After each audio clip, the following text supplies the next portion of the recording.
काकुड़ा the horror story. ये कहानी करण की है। करण छोटा ही था, तभी उसके पापा उसे गांव से शहर ले आए थे। वह शहर में ही छोटे से बड़ा हुआ। वह दिल्ली यूनिवर्सिटी में पढ़ता है। वहाँ उसकी मुलाकात रश्मि से हुई। उन दोनों में दोस्ती हुई और फिर धीरे धीरे वो दोनों एक दूसरे को पसंद करने लगे। रश्मि को बचपन से ही भगवान में बहुत श्रद्धा थी, भगवान को बहुत मानती थी। उनकी कॉलेज की पढ़ाई ख़त्म हो गई और उसके बाद ही उनके घर वालों ने उनकी शादी करा दी। करण के पापा उसे अक्सर गांव के बारे में बताया करते थे। उसके गांव का नाम रामनगर था। उसके पापा ने उसे कहा था कि किसी कारण की वजह से वह उसे गांव से शहर ले आए थे।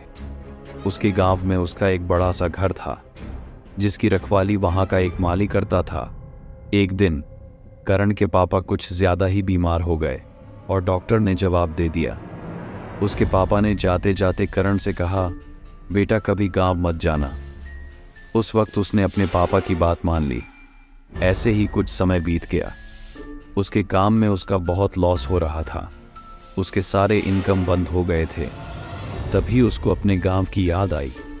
उसके गांव में उसका एक बड़ा घर था। तो उसने सोचा क्यों ना उस घर को बेचकर वो अपना बिजनेस वापस शुरू कर सके। पर रश्मि ने कहा, आपको याद है ना, पापा ने आपको गांव जाने से मना किया है। उसने रश्मि से कहा, रश्मि तुम तो देख ही रही हो मेरी हालत। मुझे बहुत लॉस हो चुका है और मेरे पास अब कोई इनकम भी नहीं है। गांव की ज़मीन बेचकर मैं अपना बिजनेस वापस शुरू कर सकूंगा, और वैसे भी उस ज़मीन का कोई फ़ायदा नहीं है क्योंकि वहाँ कोई जाता नहीं है।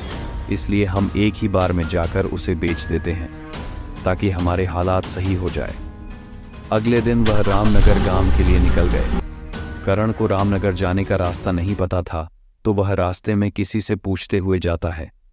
शाम होते होते वो गांव पहुंच गए। गांव पहुंचते ही उन्होंने देखा कि पूरा गांव सुनसान है।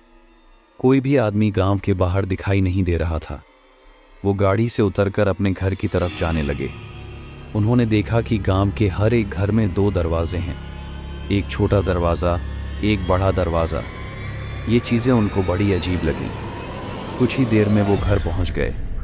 उनके घर में भी एक छोटा दरवाज़ा था, एक बड़ा दरवाज़ा था। छोटा दरवाज़ा खुला हुआ था। उन्होंने दरवाजे पर लगी कुंडी खटखटाई। किसी का कोई जवाब नहीं आया। तो वो छोटे दरवाजे से अंदर चले गए और उस दरवाजे को बंद कर दिया। अंदर जाके उसने वहाँ के माली को आवाज़ दी, माली। कुछ देर में माली बाहर आया तो माली ने उसे देखा। बोला, साहब आप? क्योंकि उसने करण को फोटो में देख रखा था, इसलिए वह उसे पहचान गया।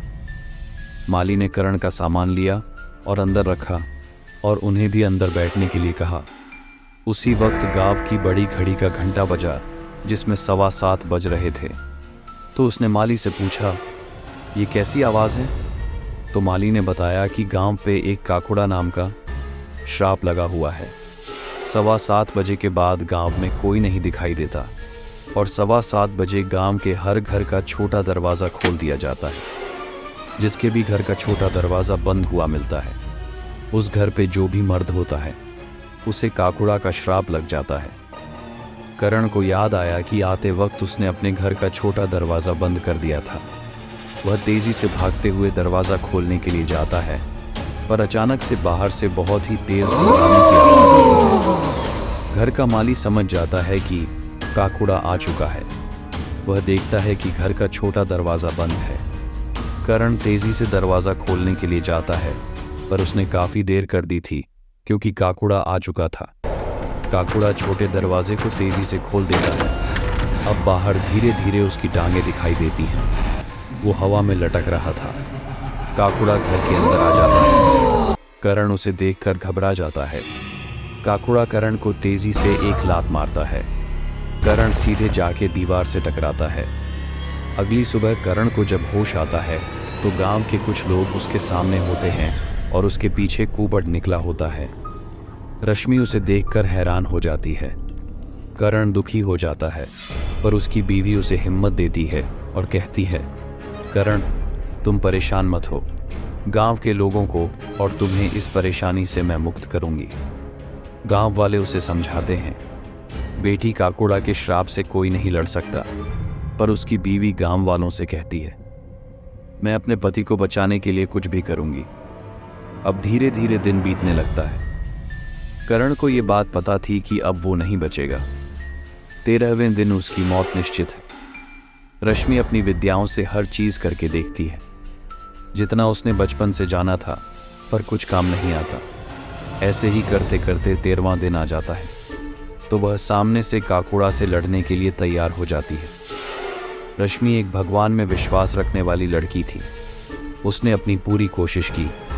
काकोड़ा की सारी ताकत उसके दाहिने पैर में थी। रश्मि ये बात समझ चुकी थी, जब तक उसके दाहिने पैर को नष्ट नहीं किया जाएगा, तब तक श्राप से मुक्ति नहीं मिलेगी। उसने एक योजना बनाई और घर के माली के साथ वो वहां पहुंच गई जहां पे काकोड़ा आखिरी बार मरा था। वह गांव के एक पुतले के पास पहुंची, क्योंकि गांव वालों ने उसे बताया था कि काकोड़ा आखिरी बार वहीं मरा था और तब से वो वहीं रहता है। माली और रश्मि दोनों वहां पहुंच गए। रश्मि ने काकोड़ा को बुलाने की कोशिश की। रश्मि को ये पता चला था कि काकोड़ा उन लोगों को समझता है जो उसके जैसे सताए हुए थे, इसीलिए वो घर के माली को वहां मारती है और उसे बहुत तड़पाती है।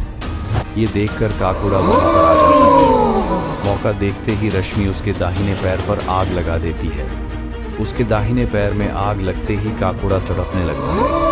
धीरे धीरे उसका पूरा शरीर जल जाता है और काकोड़ा के जलते ही वो पुतला भी जल जाता है। जब रश्मि घर पहुंचती है, वह देखती है कि उसका पति करण अब ठीक है।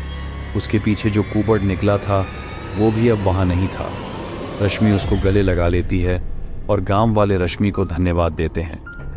तो दोस्तों, अगर आपको ये स्टोरी अच्छी लगी हो तो सब्सक्राइब करें, लाइक करें और शेयर करें, और ऐसी ही इंटरेस्टिंग हॉरर स्टोरी के लिए बेल आइकॉन ज़रूर दबाएं ताकि आपको हमारे नेक्स्ट स्टोरी की अपडेट मिलती रहे। तब तक के लिए देखते रहिए डेली का डर का डोज हर रोज़। Thank you for watching our channel.